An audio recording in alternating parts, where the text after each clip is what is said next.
Hello बच्चों, कैसे हैं आप लोग बेटा।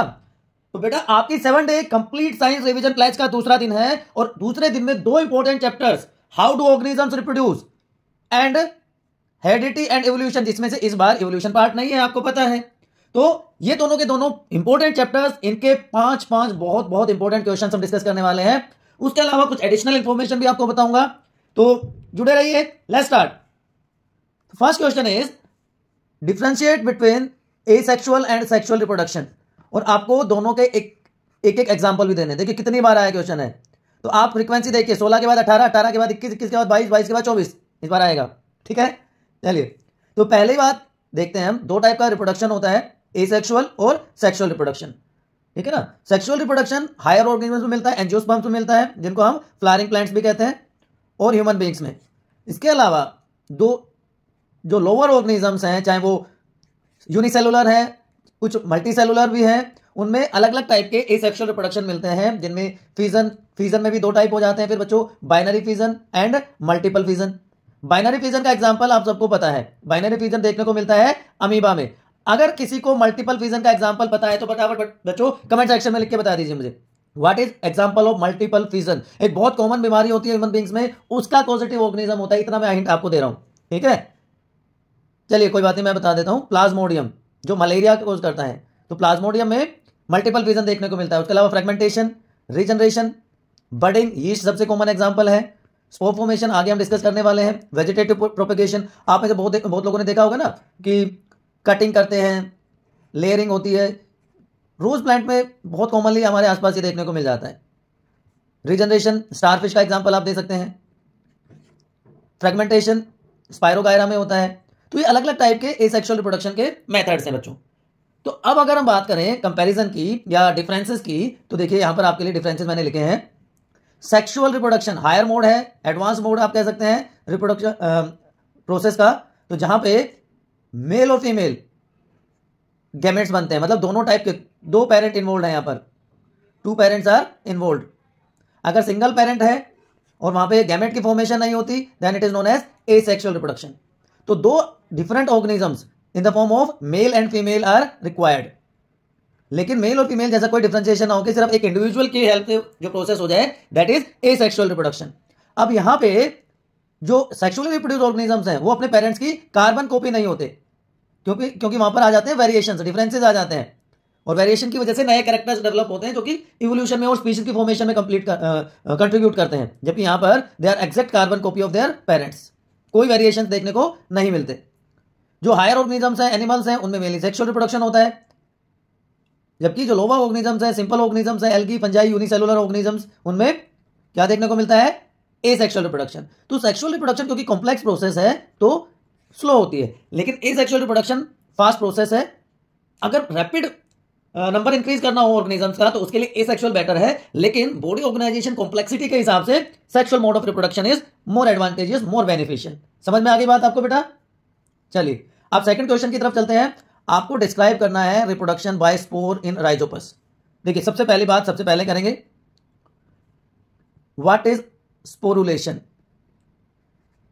The process of spore formation is known as sporulation. तो जो स्पोर फॉर्म होते हैं उस प्रोसेस को क्या कह देते हैं बच्चों, स्पोरुलेशन।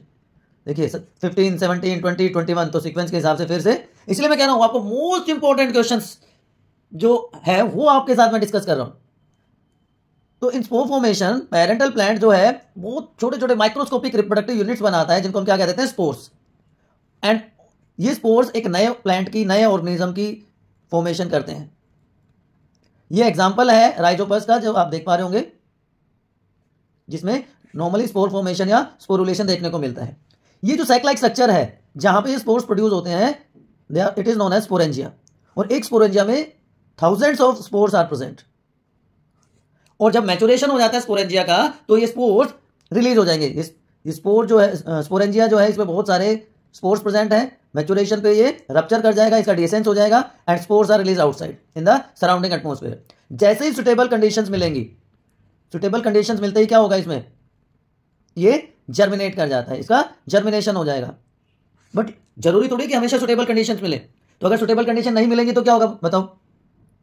अगर सुटेबल कंडीशंस नहीं मिलती हैं तो इन स्पोर्स के चारों तरफ बेटा एक प्रोटेक्टिव कवरिंग बन जाती है जिसको कहते हैं सिस्ट वॉल या सिस्ट फॉर्मेशन। ये सिस्ट वॉल उनको अनफेवरेबल कंडीशन में सर्वाइव करने में हेल्प करती है। जब कंडीशंस हार्ड होंगी, नॉन फेवरेबल होंगी, तो ये चुपचाप अपना पड़ा रहेगा। हमारी लाइफ में भी होता है ना, कई बार एक लो फेज आता है हमारी लाइफ में, तो हमें बहुत कुछ करने की जरूरत नहीं होती, सिर्फ हमारा जो बेसिक काम है, जो हमारा टारगेट है, उस पर लगे रहना होता है। और जैसे ही हमारी फेवरेबल कंडीशन आती है, हमारा रिजल्ट, हमारे एफर्ट्स, उसका रिजल्ट आता है, तो सबको पता चल जाता है। तो ऐसे ही यहां पर हो रहा है कि जैसे ही फेवरेबल कंडीशंस आएंगी, ये दोबारा से जर्मिनेट कर जाएगा और जर्मिनेशन के बाद ये पूरा complete individual, complete new organism की फॉर्मेशन हो जाती है।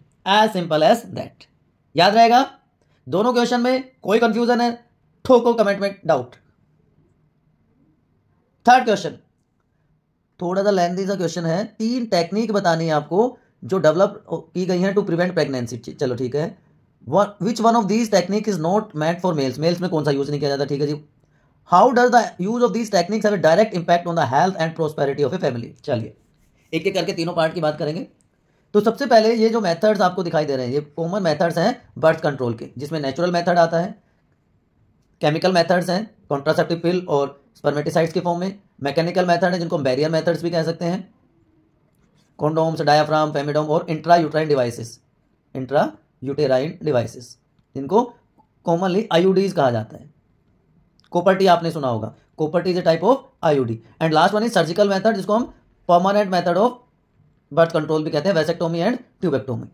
चलिए वैसेक्टोमी और ट्यूबेक्टोमी का जब जिक्र आया है तो मैं आप लोगों से पूछता हूं, मेल में कौन सी होती है और फीमेल में कौन सी होती है? वैसेक्टोमी और ट्यूबेक्टोमी में से मेल में कौन सा मेथड डेवलप किया जाता है, परमानेंट या सर्जिकल, और फीमेल्स में कौन सा मेथड होता है? चलिए अब टेक्निक्स की बात कर लेते हैं। बैरियर मेथड कि मेल और फीमेल के कॉन्डोम्स होते हैं। मेल कॉन्डोम्स आप में से बहुत सारे ऑलमोस्ट सबको पता होगा, लेकिन फीमेल्स में भी कॉन्डोम्स यूज किए जाते हैं। लेटेक्स के बने होते हैं जो कि जेनाइटल ऑर्गन, पेनिस या वजाइना के ऊपर यूज किए जाते हैं, सर्विक्स के ऊपर यूज किया जाता है फीमेल्स में, और फीमेल्स में इनको कह देते हैं बच्चों फेमिडोम। ठीक, तो ये प्रिवेंट करते हैं mixing of male and female gametes. दूसरा तरीका होता है केमिकल मेथड्स, जिसमें से एक है ओरल कॉन्ट्रासेप्टिव पिल्स। ये बनी होती है बच्चों मेनली जो फीमेल सेक्स हार्मोन्स हैं, प्रोजेस्टेरोन और ईस्ट्रोजन, उसके कॉम्बिनेशन से बनी होती हैं। ठीक है, प्रोजेस्टेरोन या ईस्ट्रोजन, मेनली प्रोजेस्टेरोन होता है और ईस्ट्रोजन भी होता है। सबसे कॉमन जो टाइप की कॉन्ट्रासेप्टिव पिल है उसका नाम है सहेली, जो कि central drug research institute CDRI Lucknow ने डेवलप की थी। अगर याद रह जाए तो ठीक है, अदरवाइज इतना काम चल जाएगा आपका। ये वीक में एक बार ली जाती है। इसके बाद आ जाती है इंट्रा यूट्राइन डिवाइसेस, जिनको हम क्या कहते हैं? आईयूडीज कहते हैं। मैंने भी बताया था आपको, ये कोपर्टी है, कॉपर का बना होता है और टी शेप्ड है, इसलिए इसको कोपर्टी नाम दिया जाता है। ये कॉज कर देते हैं फैगोसाइटोसिस, मतलब जो मेल गैमेट्स हैं उनको डिस्ट्रॉय कर देते हैं।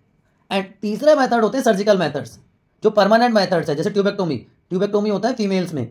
ट्यूब देखिए, फेलोपियन ट्यूब किस में होगी, इससे आप याद रख सकते हो। फेलोपियन ट्यूब का एक पार्ट कट करके इस तरह से और उसको ज्वाइन कर दिया जाता है, जिसकी वजह से जो फीमेल गैमीट है, जो एग सेल है, वो यहाँ तक एम्पुलर रीजन में नहीं पहुंचेगी। और एम्पुलर रीजन में होता है फर्टिलाइजेशन, कि अगर वेजाइनल ट्रैक के थ्रू स्पर्म्स यहाँ पे पहुंच जाए और इधर से एग सेल यहाँ पे पहुंच जाए, ये एम्पुलर रीजन है, यहाँ पे अगर दोनों का फ्यूजन हो जाता है तो फर्टिलाइजेशन होता है। एक नंबर में इंपॉर्टेंट क्वेश्चन आ सकता है, where does fertilisation occurs in human female? तो एम्पुलर रीजन में फर्टिलाइजेशन होता है बेटा।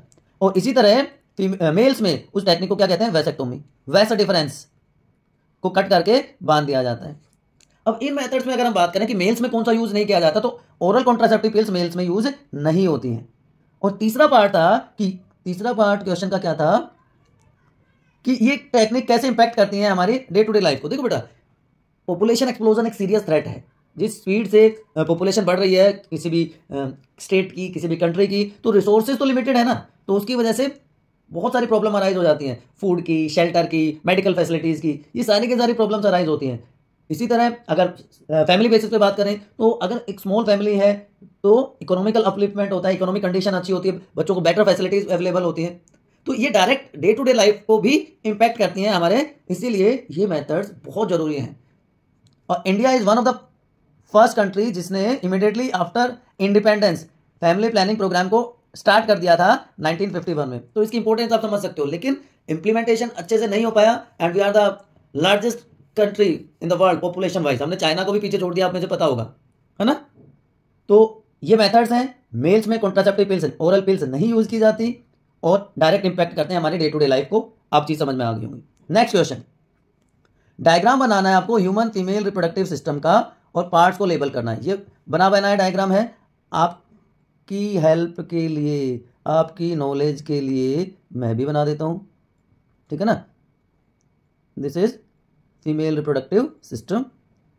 ये आगे का पार्ट क्या कहलाता है आपको नहीं पता होगा, इसको कहते हैं फिम्बरी, फिंगर लाइक प्रोजेक्शंस हैं, ठीक है। ये सारी चीज़ें यही है। दिस इज सर्विक्स, ये वजाइनल कैनाल है, वजाइनल ओपनिंग जिसको आप कह सकते हो। ये यहाँ पर क्या होती हैं, ओवरीज होती हैं। ये वाला पार्ट पूरा फैलोपियन ट्यूब कहलाता है, यहाँ से लेके यहाँ तक ये यूट्रस होता है, ठीक। अब देखिए क्वेश्चन की तरफ चलते हैं, क्वेश्चन क्या कह रहे हैं। चलिए, तो आपको बताना है, ये डायग्राम आपने बना लिया, ठीक है जी, बहुत अच्छी बात है। वो पार्ट बताना है विच प्रोड्यूसेस एग। चलिए बताइए, प्राइमरी सेक्स ऑर्गन, वो ऑर्गन जो गैमेट फॉर्मेशन करता है उसको कहते हैं प्राइमरी सेक्स ऑर्गन। तो ह्यूमन फीमेल में प्राइमरी सेक्स ऑर्गन क्या होता है बताइए बच्चों, और मेल में प्राइमरी सेक्स ऑर्गन क्या होता है। मेल में होता है टेस्टिस और फीमेल में होती हैं ओवरीज। ओवरी जो फीमेल गैमेट प्रोड्यूस करते हैं उसको कहते हैं एग सेल, और मेल जो मेल में जो गैमेट्स प्रोड्यूस होते हैं उनको क्या कहते हैं, स्पर्म्स। चलिए, ये काम हो गया कि ओवरीज वो स्ट्रक्चर है जो कि एग सेल या फीमेल गैमेट को प्रोड्यूस करती है, प्राइमरी सेक्स ऑर्गन है। उसके बाद second part, where fertilisation takes place. अभी मैंने बताया, चलिए बताइए किसको याद है, कमेंट सेक्शन में फटाफट बताइए किस बच्चे को याद है कि कहाँ फर्टिलाइजेशन होता है। अभी मैंने बताया था, ये वाला पार्ट सारा का सारा, ये वाला सारा का सारा पार्ट क्या कहलाता है, फैलोपियन ट्यूब, है ना। ये फैलोपियन ट्यूब है, और फैलोपियन ट्यूब का जो मिडिल वाला पार्ट है उसको कहा जाता है एम्पुला। तो एम्पुला रीजन में होता है बच्चों फर्टिलाइजेशन, ठीक, याद रहेगा। चलिए, पहला पार्ट हमने कंप्लीट कर लिया इसका। उसके बाद ओके, ये तो डिफरेंट क्वेश्चन ही हो गया एक तरह से, कि दो बैक्टीरियल डिजीजेस बतानी है विच आर ट्रांसमिटेड सेक्सुअली, मतलब सेक्सुअली ट्रांसमिटेड डिजीज बताने हैं। चलिए, सेक्सुअली ट्रांसमिटेड डिजीज क्या होती हैं, वो डिजीजेज जो सेक्सुअल इंटरकोर्स अनप्रोटेक्टेड सेक्स के थ्रू ट्रांसमिट होती है, उनको कहते हैं सेक्सुअली ट्रांसमिटेड डिजीजेस। दो तरह की होती हैं बच्चों, इनको कॉमनली शॉर्ट में एसटीडीज कहा जाता है। वो एसटीडी अलग होता है, आपने देखा होगा पुराने टाइम में जब घरों में मोबाइल फोन्स नहीं आए थे, लैंडलाइंस बहुत कम लोगों के पास, तो लोग बाहर जाके फोन करते थे, वहां पे लिखा होता था STD ISD PCO, that STD is different. ये है सेक्सुअली ट्रांसमिटेड डिजीज। ये वायरल इंफेक्शन भी हो सकते हैं, HIV पॉजिटिव ऑर्गेनिज्म है, एड्स उस बीमारी का नाम है acquired immunodeficiency syndrome, warts, genital warts पूरा नाम है। इसी तरह बैक्टीरियल पूछा है आपसे, तो गोनोरिया और सिफिलिस, इन दोनों की हम बात करेंगे। गोनोरिया एंड सिफिलिस दो कॉमन सेक्सुअली ट्रांसमिटेड डिजीजेस हैं, लेकिन आपकी इंफॉर्मेशन के लिए बता रहा हूं, वायरल जो इन्फेक्शंस हैं वो ट्रीट नहीं होते। एड्स का ट्रीटमेंट आज तक नहीं मिला है। आप में से किसको पता है HIV की फुल फॉर्म बता दीजिए एक बार जरा, फिर आगे चलते हैं। सोना नहीं है, चैन से सोना है तो जाग जाओ। ये जो 15 दिन है, ये 7 वीक वाला जो टाइम पीरियड है, वो आपके लिए बहुत बहुत बहुत क्रूशियल है बच्चों। Human immunodeficiency virus, human immunodeficiency virus causes AIDS, acquired immunodeficiency syndrome. चलिए, अब दोनों बैक्टीरियल इंफेक्शंस की बात कर लेते हैं। बैक्टीरियल इंफेक्शन में पहला है गोनोरिया। तो सबसे पहले कॉजेटिव ऑर्गेनिज्म की किसकी वजह से होता है। कॉजेटिव ऑर्गेनिज्म जो है बच्चों इसका निजेरिया गोनोरी, ठीक है। निजेरिया गोनोरी जो कि बैक्टीरिया है, ये कॉज करता है क्या, गोनोरिया। जो सेक्सुअली ट्रांसमिटेड डिजीजेज है ना बच्चों, उनकी सिम्टम्स ऑलमोस्ट कॉमन से होते हैं कि उनमें जेनाइटल ऑर्गन में ईचिंग होती है, स्वेलिंग आ जाती है। दूसरी जो बैक्टीरियल एसटीडी है that is syphilis, and syphilis is caused by treponema pallidum. ये पॉजिटिव ऑर्गेनिज्म हो गया, ट्राइपेनोमा पैलिडम कॉजेज सिफिलिस। इसकी अलग अलग स्टेजेस होती हैं, यहाँ पे देख पा रहे होंगे। ये सीरियस होता चला जाता है, अगर इसका ट्रीटमेंट ना लिया जाए तो ये सीरियस होता चला जाता है कि शुरू में हेडेक होगा, स्किन में अल्सर होंगे, मसल्स में पेन होगा, बाद में रैशेस शुरू हो जाते हैं, मैंने अभी बताया, वेट लॉस होना शुरू हो जाता है, और सीरियस कंडीशन आ जाती है, इंटरनल ब्लीडिंग शुरू हो जाएगी, रेस्पिरेशन का फेलियर हो जाएगा। तो हमारे इंटरनल ऑर्गन है बॉडी के, हार्ट हो गया, ऐसे इंटरनल ऑर्गन डैमेज होना शुरू हो जाते हैं। तो आपको इतना डिटेल में जाने की जरूरत नहीं, आपको पॉजिटिव ऑर्गेनिज्म याद रख लेना, ये दोनों सिम्टम्स याद रखने हैं, आपका काम हो जाएगा। ठीक बा, ओके बा। चलिए, तो 4 क्वेश्चन हो गए हमारे।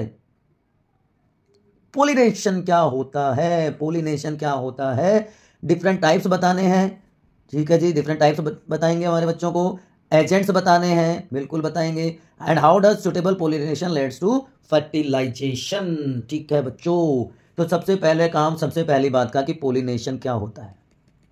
देखिए, मेल पार्ट को कहते हैं क्या कहते हैं, एंथर, और फीमेल पार्ट होता है क्या होता है फीमेल पार्ट जिसमें स्टिग्मा, स्टाइल और ओवरी होते हैं? बताइए बताइए बताइए बताइए फटाफट। तो transfer of pollen grain, transfer of male gamete to the female part, stigma of the female part is known as pollination. ठीक है, ये प्रोसेस क्या कहलाती है? पोलिनेशन। जैसे ही स्टिग्मा पे, उसी स्पीशीज के स्टिग्मा पे जाएगा, पोलन ट्यूब की फॉर्मेशन स्टार्ट हो जाती है और वो पोलन ट्यूब मेल गैमेट को, मेल न्यूक्लियाई को फीमेल एग न्यूक्लियाई के पास लेके जाती है। ठीक है, तो ये तो हो गया पोलिनेशन। दो टाइप का पोलिनेशन कॉमनली होता है, एक को कह देते हैं हम सेल्फ, दूसरे को कह देते हैं क्रॉस पोलिनेशन। ये भी आपको बात समझ में आ गई? चलिए दिखाते हैं कैसे होता है सेल्फ और क्रॉस पोलिनेशन। कि अगर एक ही प्लांट में दोनों पार्ट प्रेजेंट, सॉरी एक ही फ्लावर में दोनों पार्ट प्रेजेंट है, देख रहे हो आप, ये है एंथर, नीचे का पार्ट होता है इसका फिलामेंट, ये मेल पार्ट हो गया एंथर और फिलामेंट। ठीक है, और उसी फ्लावर में फीमेल पार्ट भी है, जिसको ऊपर का हिस्सा क्या कहलाता है? Stigma, middle part is called style, और सबसे नीचे का हिस्सा ओवरी कहलाती है। इस ओवरी में ओव्यूल्स प्रेजेंट होते हैं। ठीक, तो ऐसे फ्लावर जिसमें मेल और फीमेल पार्ट दोनों एक साथ प्रेजेंट हो तो उनको कहते हैं बाइसेक्सुअल फ्लावर। तो अगर उसी फ्लावर में एंथर या पोलन ग्रेन, एंथर से जो पोलन ग्रेन है, मेल गैमेट है, वो ट्रांसफर हो जाए stigma of the same flower, then it is known as self pollination. याद रहेगा? लेकिन अगर प्लांट में या फ्लावर में सिर्फ या तो मेल पार्ट है या फीमेल पार्ट है, या दोनों एक साथ मैच्योर नहीं होते, तो एक फ्लावर के एंथर से पोलन ग्रेन जो है दूसरे फ्लावर के स्टिग्मा पर ट्रांसफर हो जाए, उस पोलिनेशन को कहते हैं बच्चों क्रॉस पोलिनेशन।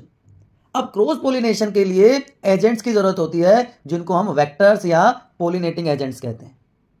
उन वेक्टर्स या पोलिनेटिंग एजेंट की हेल्प से ये क्रॉस पोलिनेशन पॉसिबल होता है। तो जो सेकंड पार्ट था क्वेश्चन का कि डिफरेंट टाइप्स की हमने बात कर ली, टू एजेंट्स ऑफ पोलिनेशन। तो टू एजेंट्स ऑफ पोलिनेशन की अगर हम बात करें तो दोनों तरह के एजेंट्स हो सकते हैं, बायोलॉजिकल या बायोटिक और एबायोटिक। विंड के थ्रू जब पोलिनेशन होता है तो उसको कहते हैं एनीमोफिली, और अगर वाटर के थ्रू पोलिनेशन होता है तो उसको कहा जाता है हाइड्रोफिली। ठीक, बर्ड्स के थ्रू होगा, एनिमल्स के थ्रू हो सकता है, इंसेक्ट्स के थ्रू होगा तो उसको एंटीमोफिली कहते हैं। इंपॉर्टेंट है एंटीमोफिली। तो ये अलग अलग, जूफिली कह देंगे इसको, आप सोचोगे सर ने एनिमल का नहीं बताया। तो ये कोई भी एजेंट इनमें से आप दो लिख सकते हैं। और तीसरा पार्ट है कि successful, how does suitable pollination leads to fertilisation. देखो बच्चों, जो ये पोलिनेशन प्रोसेस होती है स्पीशीज स्पेसिफिक। स्पीशीज स्पेसिफिक का मतलब ये है कि एक पर्टिकुलर स्पीशीज का जो पोलन ग्रेन है, मेल गैमेट है, वो आके जब उसी स्पीशीज के स्टिग्मा पे स्टिक करेगा, वहां पे आके जुड़ जाएगा, तब ही ये केमिकल चेंजेस स्टार्ट होंगे और पोलन ट्यूब की फॉर्मेशन स्टार्ट होगी। ये पोलन ट्यूब जो मेल जर्म सेल है, मेल गैमेट्स के जो न्यूक्लियाई हैं, उनको लेके जाएगा फीमेल जर्म सेल तक, जहां पे जाके फर्टिलाइजेशन हो जाएगा। ठीक है, तो यहां पे मेल और फीमेल दोनों एप्लॉइड सेल्स हैं, तो इससे डिप्लॉइड जाइगोट की फॉर्मेशन हो जाती है, तो इसको कहते हैं जनरेटिव फर्टिलाइजेशन। लेकिन जो सेंट्रल सेल है यहां पर वो होती है डिप्लॉइड, और मेल न्यूक्लियाई है एप्लॉइड। अगर ये दोनों फ्यूज होंगे उसके बाद तो प्राइमरी एंडोस्पर्म न्यूक्लियस की फॉर्मेशन होती है, जो कि नरिशमेंट प्रोवाइड करेगा डेवलपिंग जाइगोट को। तो ये क्या कहलाता है? Vegetative fertilisation. तो एक बार में दो बार फर्टिलाइजेशन प्रोसेस हो रही है, इसलिए एंजियोस्पर्म में जो फर्टिलाइजेशन है उसको डबल फर्टिलाइजेशन कहा जाता है। एक और कंसेप्ट आपका क्लियर हो गया यहाँ पे। ठीक है, तो ये तीनों के तीनों पार्ट हमने डिस्कस कर लिए हैं। अब आ जाता है सेकंड चैप्टर के इंपॉर्टेंट क्वेश्चन। आप देखिए रिपीटिशन का लेवल 2, 3, 4, 5 एंड 20, 24, 6। दो डिफरेंस बताने आपको एक्वायर्ड और इनहेरिटेड ट्रेट के बीच में। चलिए बता देंगे, उसके बाद सेकंड पार्ट बाद में बात करते हैं। एक्वायर्ड ट्रेट क्या होता है बेटा? ऐसा ट्रेट का मतलब आप सिंपल वर्ड में समझ सकते हो, कैरेक्टर। तो एक्वायर नाम से पता चल रहा है ना आपको, वर्ड मीनिंग के थ्रू साथ भी जाएंगे। तो एक्वायर्ड मतलब जो कोई भी ऑर्गेनिज्म अपनी लाइफ टाइम में जो कैरेक्टर, जो ट्रेट डेवलप करे, वो क्या कहलाता है? Acquired trait. जैसे कोई सिंगर बन जाता है, आप में से किसकी क्या हॉबी है आप प्लीज कमेंट सेक्शन में बताइए। कोई सिंगर बनना चाहता है, कोई डांसर बनना चाहता है, कोई क्रिकेटर बनना चाहता है, कोई डॉक्टर बनना चाहता है, कोई इंजीनियर बनना चाहता है, कोई आईएएस बनना चाहता है। तो वो क्या है? आपकी इंटेलिजेंस, आपने जो डेवलप की, आपने जो नॉलेज गेन की आपके लाइफ टाइम में, वही तो आपके काम आ रही है। लेकिन ये ट्रांसफर नहीं होगी पेरेंट्स से ऑफस्प्रिंग में, एक जनरेशन से दूसरी जनरेशन में नहीं ट्रांसफर होती है। इसलिए क्रिकेटर का बेटा क्रिकेटर बने या डॉक्टर का बेटा डॉक्टर बने, ऐसा नहीं होता ना। इसीलिए इसका इवोल्यूशन में भी कोई डायरेक्ट रोल नहीं होता। ठीक है, तो एक्वायर्ड ट्रेट्स क्या हो गए? ऐसे ट्रेट्स जो कि इंडिविजुअल अपने स्पेशल कंडीशन या लाइफ टाइम में गेन करता है। ये ट्रांसफर नहीं होते एक जनरेशन से दूसरी जनरेशन में, और can not have direct evolution impact.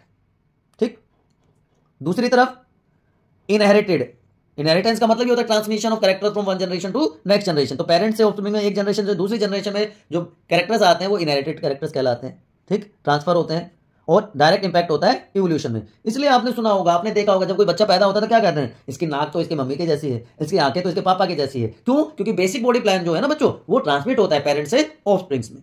याद रहेगा। चलिए अब ये क्या कह रहा है, tail of mouse is cut for 21 generation, will the tail occur in 22nd generation of the mouse, give the reason to support your answer. बिल्कुल जी, 21 जनरेशन तक हमने टेल कट कर दी। अब जो टेल है बेटा वो क्या है, दो टाइप की सेल्स होती हैं बॉडी में, एक होती है सोमैटिक सेल्स और दूसरी होती है जर्मिनल सेल्स।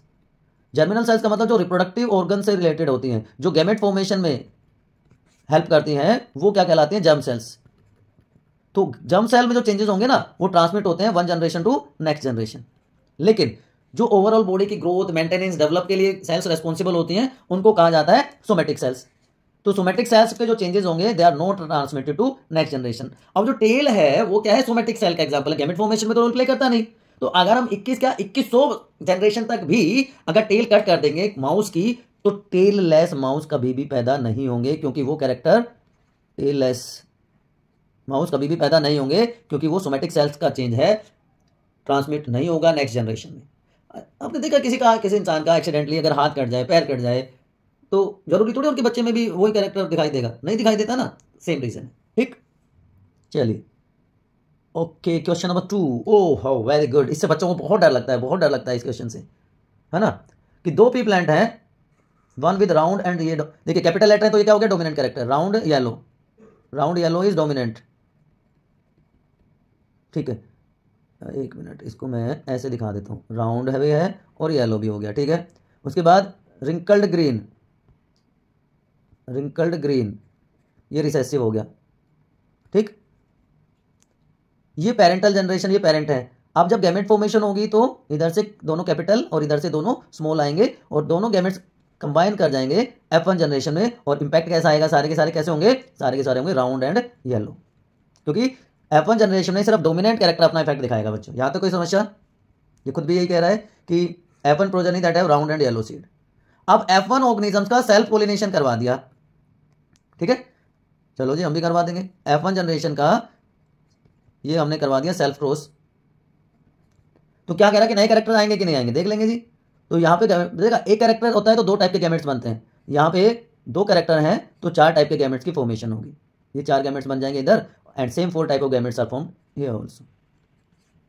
ठीक, यहाँ तो कोई कंफ्यूजन किसी बच्चे को, कोई कंफ्यूजन नहीं है।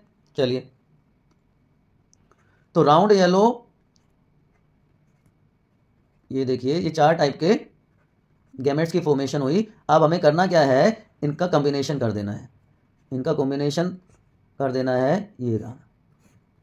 तो जहां पे भी कैपिटल आर आपको मिल जाएगा ना बच्चों, वो कैसे होंगे, राउंड होंगे, वो होंगे राउंड। ये राउंड येलो, कैपिटल आर या कैपिटल वाई हो जाएगा तो येलो, ये R R Y Y, and this will be R R Y Y, and this one more R R Y Y, ये स्मॉल वाई, ये सारे क्योंकि कैपिटल आर है तो यहाँ पे सारे कैसे होंगे, राउंड येलो होंगे। तो यहाँ पे हम लिख देते हैं राउंड येलो की, जो कि पेरेंटल कैरेक्टर था। यहाँ पे भी क्या हो जाएगा, कैपिटल आर है, ये भी राउंड येलो हो जाएगा। यहाँ पे भी कैपिटल आर आ गया, कैपिटल वाई आ गया, राउंड येलो हो जाएगा, ये भी राउंड येलो। अब इसको देखते हैं, यहाँ पे भी क्या आ रहा है, आर आ रहा है, तो राउंड तो रहेगा लेकिन येलो की जगह क्या हो जाएगा, ग्रीन हो जाएगा। यहाँ पे आर कैपिटल है, राउंड तो रहेगा, और कैपिटल वाई भी है तो ये फिर से राउंड येलो हो गया। यहाँ पे राउंड है लेकिन दोनों स्मॉल वाई हैं तो राउंड ग्रीन हो जाएगा। ये round, yes round, round yellow, फिर से राउंड येलो हो गया। ये दोनों स्मॉल, राउंड की जगह क्या आ जाएगा, रिंकल्ड, लेकिन वाई कैपिटल है तो रिंकल्ड येलो हो गया। ठीक है, जहां पे भी आपको कंफ्यूजन आए बच्चों बता देना, स्मॉल आर जहां पे आ जाएगा वो रिंकल्ड रहेगा, वाई कैपिटल है तो येलो हो गया, R R round round, and Y capital नहीं स्मॉल है तो राउंड येलो, ये राउंड येलो, और यहाँ पे दोनों स्मॉल आर है और स्मॉल वाई है तो रिंकल्ड ग्रीन हो जाएगा। तो जब आप इनको काउंट करोगे तो रेशो आएगी 9:3:3:1। ठीक, अब देखिए टोटल 16 कॉम्बिनेशंस बने हैं। क्या पूछ रहा है बताइए, कि टोटल 160 सीड्स हैं, है ना, टोटल 160 सीड्स हैं, तो कितने नए कॉम्बिनेशन होंगे। देखो हमने कहां से स्टार्ट किया था, हमने बच्चों स्टार्ट किया था, हमारे पास था राउंड येलो था और रिंकल्ड ग्रीन था, राउंड येलो था और रिंकल्ड ग्रीन था, तो ये तो हो गए पेरेंटल, ये कैरेक्टर्स, ये फीचर्स कैसे हो गए, पेरेंटल। तो 16 में से 10 16 में से 10, तो 160 में से कितने हो गए? 100। 100 तो पेरेंटल हो गए। और ये क्या है? राउंड के साथ ग्रीन आ गया और रिंकल के साथ येलो आ गया, तो टोटल 6 हैं। तो 6/16 इंटू 160, तो 60 न्यू कॉम्बिनेशन बनेंगे और 100 पेरेंटल कॉम्बिनेशन बनेंगे। याद रहेगा आपको? चलिए, इसमें थोड़ा सा कंफ्यूजन आता है बच्चे, अगर आपको अभी भी कोई कंफ्यूजन आ रहा है तो प्लीज आप कमेंट सेक्शन में मुझे बता देना। नेक्स्ट क्वेश्चन की तरफ चलते हैं। नेक्स्ट क्वेश्चन क्या कह रहा है जी? नेक्स्ट क्वेश्चन कह रहा है कि आपको डिफरेंस बताने हैं डोमिनेंट एंड रिसेसिव ट्रेट। ये क्वेश्चन देख के बच्चों को सांस में सांस आई होगी वो वाला क्वेश्चन करने के बाद, कि हाश ये आ जाए वो क्वेश्चन ना आए। चलिए लो, इसमें भी वही हो गया। What percentage of plants in F2 generation were round in Mendel's dihybrid rose between round yellow and wrinkled green pea plants? उसी को कैरी फॉरवर्ड कर दिया। चलिए कोई बात नहीं, पहला पार्ट पहले कर लेते हैं कि भाई हमारे पास डोमिनेंट का मतलब जो अपना इफेक्ट दिखा दे दूसरे के प्रेजेंस में, और रिसेसिव बेचारा दुबला पतला सा चुपचाप सा पड़ा रहेगा भाई। अब जब उसके जैसे होंगे तो ही अपना इफेक्ट। एक कॉमन सा एग्जांपल आप ले सकते हो कि मान लो आपकी क्लास में या हर क्लास में होता है, हर जगह होता है कि एक बच्चा जो टॉपर होता है हर टेस्ट में भाई उसी के सबसे ज़्यादा नंबर आते हैं। दूसरा एक और बच्चा है जो बेचारा उतनी ही मेहनत करता है लेकिन कहीं ना कहीं 1 आध नंबर 2 नंबर कम रह जाते हैं उसके। तो जब तक वो क्लास में आएगा, किसी भी टेस्ट में आएगा, तो उसका इफेक्ट नहीं दिख पाता ना। जब तक वो टॉपर है हमेशा वही टॉपर आता है क्लास में, लेकिन जिस दिन वो एब्सेंट हो गया, क्लास में टेस्ट हो गया, तो कौन आएगा टॉपर? वो जो बेचारा हमेशा सेकंड आता था। या आप दूसरा समझ लो ना, दो बच्चों की लड़ाई होती है, एक हमेशा दूसरे को पीट देता है, हालांकि वो भी स्ट्रॉन्ग है लेकिन वो उसके अलावा किसी और को पीट देता है। तो डोमिनेंट वो हो गया जो अपना इफेक्ट दिखा दे हर कंडीशन में। F1 जनरेशन में चाहे वो होमोजाइगस कंडीशन है चाहे वो हेट्रोजाइगस कंडीशन है, दोनों में अपना इफेक्ट दिखा देगा, तो वो क्या कहलाएगा? Dominant trait. F1 जनरेशन में अपना इफेक्ट दिखाएगा, लेकिन रिसेसिव F1 में अभी हमने देखा था ना, रिसेसिव अपना इफेक्ट नहीं दिखा पाता। रिंकल्ड ग्रीन नहीं थे F1 जनरेशन में, तो ये अपना इफेक्ट नहीं दिखा पाते। ये सिर्फ होमोजाइगस कंडीशन में अपना इफेक्ट दिखाएंगे, होमोजाइगस रिसेसिव। ठीक है, तो होमोजाइगस और हेट्रोजाइगस दोनों कंडीशन में इफेक्ट दिखा देगा तो डोमिनेंट, सिर्फ होमोजाइगस स्टेट में दिखाएगा तो recessive. Pure and hybrid can not be identified, पता ही नहीं चलता कि टोल में ये भी टोल है और ये भी टोल है, लेकिन इसमें क्योंकि ये हमेशा दोनों स्मॉल लेटर्स के फॉर्म में होंगे ड्वार्फ, तो उसको हम चेक कर सकते हैं। ठीक ना। अब F2 सेकंड पार्ट क्या था? सेकंड पार्ट ये है व्हाट परसेंटेज ऑफ प्लांट्स। अभी मैंने बताया ये क्या पूछ रहा है, राउंड येलो रिंकल्ड ग्रीन कितने होंगे।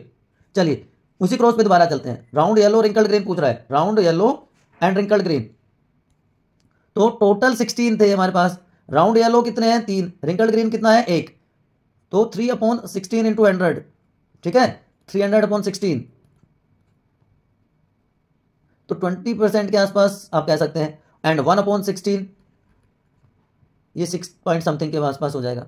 ये वो 160 क्योंकि उसमें दिया हुआ था कंडीशन, इसलिए आया था बच्चों, कंफ्यूज नहीं होना है ना। ये 160 नंबर ऑफ सीट्स दिया हुआ था। यहां पे हम क्या कर रहे हैं? परसेंटेज निकाल रहे हैं 100 में से, तो 20% के आसपास तो रिंकल्ड येलो होंगे और 6% के आसपास क्या होंगे? रिंकल्ड ग्रीन होंगे। राउंड ग्रीन भी 20% के आसपास होंगे क्योंकि ये दोनों का रेशो सेम है। ये 6.57% के आसपास होंगे। और ये कितने बच गए? ये 54-55% के आसपास हो गए राउंड येलो। ठीक, समझ आया? चले आगे। चलो सर चलो, अब क्या कर सकते हैं, हमें तो चलना ही पड़ेगा, है ना। हताश निराश परेशान व्याकुल असमंजस की स्थिति में नहीं रहना है। जहां पे भी कंफ्यूजन आए पूछ लेना है, सर आपके साथ इसीलिए तो है ना। चलिए कितने क्वेश्चन हो गए? चलिए बताइए। 8 क्वेश्चन हो गए मेरे ख्याल से, अभी तक 8 क्वेश्चन हो गए। अब डोमिनेंट और रिसेसिव की बात हम कर रहे थे ना, तो ये वो सारे डोमिनेंट कैरेक्टर हैं बच्चों, बहुत इंपॉर्टेंट है ये भी, ये आपको याद रखना। मेंडल ने 7 कैरेक्टर स्टडी किए थे, 7 कॉन्ट्रास्टिंग ट्रेट स्टडी किए थे, है ना। ये 7 के साथ ये थे seed shape, seed colour, seed shape में राउंड, ये ऊपर वाले डोमिनेंट है सारे, ये सारे के सारे डोमिनेंट हैं। स्टेम की लेंथ टॉल या ड्वार्फ, इसको प्लांट लेंथ भी कह देते हैं। Seed shape, seed colour, flower position, pod shape, pod colour, ये तो पेयर में हो गए ना, एक स्टेम लेंथ, ये याद रख लेते हैं। अब आप में से कितने बच्चे बता सकते हैं मुझे कि मेंडल ने कौन से प्लांट पे काम किया था? कॉमन नेम मैं बता देता हूँ, पी प्लांट पे काम किया था, गार्डन पी पे काम किया था। गार्डन पी को कहते हैं बेटा पाइसम सटिवम, या सटाइवम भी बोल देते हैं बच्चे, सॉरी इसको अलग अलग लिखना पड़ेगा, है ना, बॉटनिकल नेम है ना पाइसम सटाइवम। एक और होता है, एक होता है वाइल्ड पी, आपको कंफ्यूज करने के लिए दे सकता है ऑप्शन में। वाइल्ड पी होता है लथाइरस ओडोरेटस, लथाइरस ओडोरेटस इज वाइल्ड पी, लेकिन आपको ध्यान क्या रखना है, गार्डन पी, पाइसम सटाइवम पे काम किया था। ये 7 कैरेक्टर लिए थे, जिसमें ये सारे डोमिनेंट, ये सारे रिसेसिव। चले आगे, चले चलो। साहिल क्या हो गया भाई? साहिल ने एक एक्सपेरिमेंट कर दिया जी, चलो बहुत बढ़िया बात है, कि वो देखना चाह रहा था कि इनहेरिटेंस पैटर्न क्या होता है, कि कैसे जीन ट्रांसमिट होते हैं एक जनरेशन से दूसरी जनरेशन में। ठीक है बच्चों, तो उसने टॉल पी प्लांट को शॉर्ट पी प्लांट के साथ क्रॉस करवा दिया। F1 में सारे टॉल आए, बिल्कुल, क्योंकि डोमिनेंट है। तो टॉल हो गया ये, और शॉर्ट, वैसे तो ड्वार्फ वर्ड यूज किया जाता है, लेकिन यहाँ पे इन्होंने शॉर्ट किया है तो हम शॉर्ट लेके चलेंगे। ये गैमेट्स बने, और ये गैमेट्स कंबाइन हो जाते हैं F1 जनरेशन में, और सारे के सारे कैसे होते हैं, हेट्रोजाइगस टॉल, हेट्रोजाइगस टॉल। ठीक, तो डोमिनेंट अपना इफेक्ट क्योंकि होमोजाइगस कंडीशन में भी दिखाता है और हेट्रोजाइगस कंडीशन में भी दिखाता है। ठीक है, अब क्या पूछना चाह रहा है भैया, चाहते क्या हो? What will be the set of genes present in F1 generation? This is the set of genes present in F1 generation, heterozygous. Okay ji, why this polarity? Give reason why only tall plants are observed in F1 generation. अभी मैंने बताया था in F1 generation only dominant trait, dominant character will show its effect. क्यों दिखाता है बताओ, ये करके दिखाओ। बिकॉज वो होमोजाइगस और हेट्रोजाइगस दोनों कंडीशन में अपने आप को एक्सप्रेस कर सकता है। होमोजाइगस और हेट्रोजाइगस दोनों कंडीशन में अपना इफेक्ट दिखा सकता है, तो वो क्या होता है, डोमिनेंट ट्रेट होता है। ठीक, इसीलिए F1 जनरेशन में सिर्फ हेट्रोजाइगस टॉल प्लांट अपना इफेक्ट या इफेक्ट दिखाते हैं। Clear to everyone? ये भी देखिए, इसने भी हैट्रिक ली हुई है, 16, 21, 22। Question number 10। ओके जी, ए सेक्सुअली रिप्रोड्यूस ऑर्गेनिजम्स हैं।